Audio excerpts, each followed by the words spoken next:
The idea for the boy who had spaghetti arms originated from me having long arms, and people and friends, mostly, telling me my whole life that I have long arms, calling me things like the wacky waving inflatable tube man, caveman,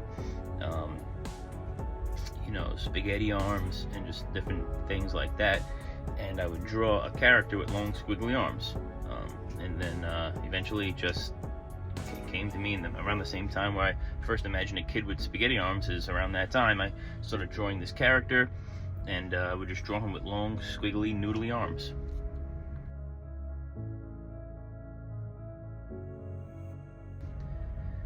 So right, yeah, a lot of kids' stories have a big, deeper meaning behind them, life lesson, a message that they're trying to show or teach. I did not do that with this story and this character. I kind of purposely made it just to be lightweight, fun, funny, more of like a comedy, like a silly little goofy character. Something you can really let your imagination run wild with, and no big deep meaning behind this one. And if I had to hope one thing, if I hope that parents or kids take away any one thing, it would be just that. It would be so not everything has to be so serious, not everything has to be about some big life lesson.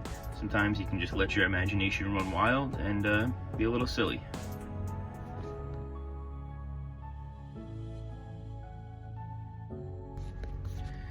I absolutely see the Spaghettiverse becoming way bigger than one story.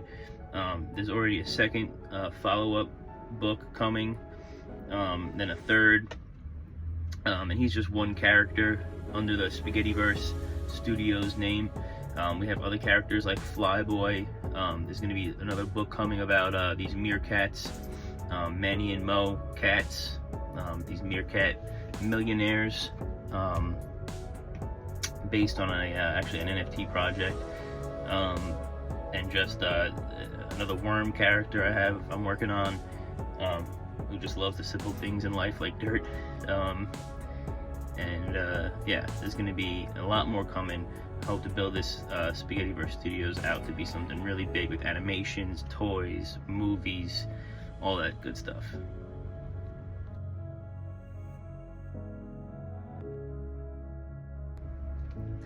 The hardest part of putting out this book and story was not writing it. Writing it kind of just came to me. I had the first idea for the first line. There once was a boy from New York, New York, and then his favorite food was eaten with a forky fork, and the lines kind of just came out of me that way, and I stumbled upon an ending. So writing it probably took about 20 minutes maybe, and was super easy. But illustrating it, publishing it, all that stuff is definitely really hard. The illustrating, just coming up with a character design that I actually would fall in love with and be happy with, took probably 4 years. Illustrating the entire book by hand, page by page, and all the other fun pages in there, and the cover and the back, that took probably 6 months of intense work, multiple hours a day. And then publishing it, I self-published through Amazon, so you have to meet all these formatting requirements and do a bunch of test copies to make sure it prints okay. So that took probably about 30 tries just to upload it correctly, to get the pages to print correctly. Yeah, writing it was super easy. Everything else was super hard, but doable, but definitely doable. And the putting yourself out there part and telling people about it and posting about it is nerve-wracking and awkward and kind of sucks sometimes, but at the same time it's very exciting, because what I discovered is when you do create something that you truly, truly love, you kind of can't wait to tell everybody about it, and it gives you that confidence to be able to put yourself out there on the internet and make videos about it, when you really, really love what you have, and you really believe in it.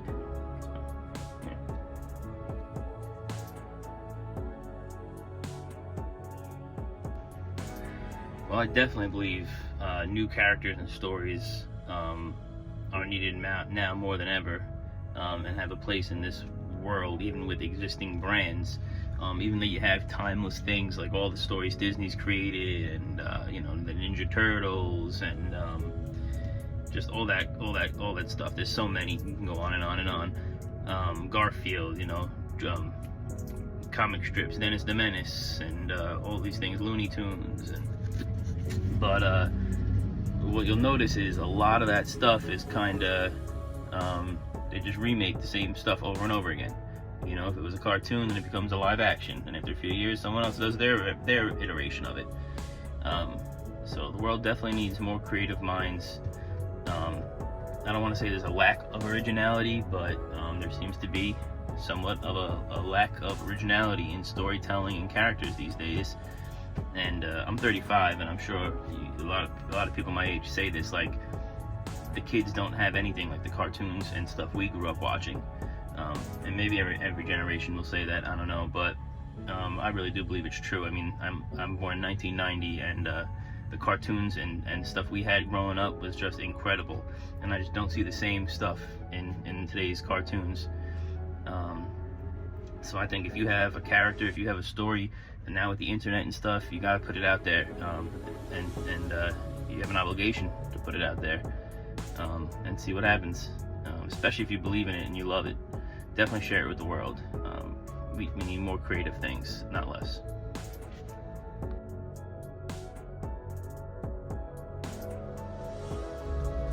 If I could sit down with Walt Disney or Dr. Seuss or any other creator that I admire, what would I want them to understand about the boy who had spaghetti arms and why I created it? I would want them to understand that I tried my best to create a original, fun, loving character that can grow into many different angles, many different stories, many different variations, and just have kind of a limitless ceiling and limitless possibilities of what you can do with this character. Yeah, that would be what I want them to understand why I made it. I wanted to make something real special, something unique, something that we haven't really seen before. Yeah, that's what I want them to understand.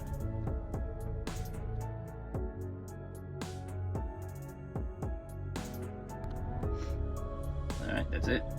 Alright, well, thanks for taking the time to interview me, and it was really fun. I really appreciate it, and maybe we can do this again sometime. Thanks. Catch you guys later.